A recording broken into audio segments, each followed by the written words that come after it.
सोनम वांगचुक यांना आवश्यक वैद्यकीय सेवा मिळतेय असं डॉक्टरांनी म्हटलंय। वांगचुक यांच्या तब्येतीबाबत सर्व महत्त्वाच्या बाबी स्थिर असल्याचं सुद्धा डॉक्टरांनी सांगितलंय। सोनम वांगचुक आमच्या निगराणीखाली आहेत।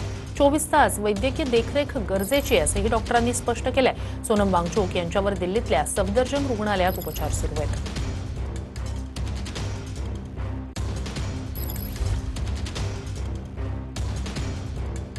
सोनम वांगचुक यांना आवश्यक वैद्यकीय सेवा मिळत असल्याचं आता डॉक्टरांनी स्पष्ट केलेलं आहे। 24 तास ते आमच्या निगराणीखाली आहेत असंही डॉक्टरांकडून सांगण्यात आलेलं आहे। सध्या दिल्लीतल्या सफदरजंग या रुग्णालयात त्यांच्यावर उपचार सुरू आहेत। तर त्यांचे सगळे महत्त्वाचे जे पॅरामीटर्स आहेत त्याच्या सगळ्या संदर्भात सातत्याने डॉक्टर लक्ष ठेवून असल्याची माहिती समोर आली। मात्र त्यांना 24 तास वैद्यकीय देखरेखीची गरज असल्याचं सुद्धा डॉक्टरांनी सध्या सांगितलंय। तर उपोषण स्थळावरून थेट त्यांना उचलून हॉस्पिटलमध्येच दाखल करण्यात आलं आणि त्यानंतर आता त्यांना आवश्यक ती वैद्यकीय सेवा मिळते। मात्र 24 तास त्यांना निगराणीखाली ठेवणं गरजेचं आहे। त्यांचे सध्याचे जे पॅरामीटर्स आहेत वेगवेगळे तब्येतीच्या संदर्भात किंवा प्रकृतीच्या संदर्भात जे असतात त्या सगळ्या पॅरामीटर्सवर आम्ही लक्ष ठेवून आहोत।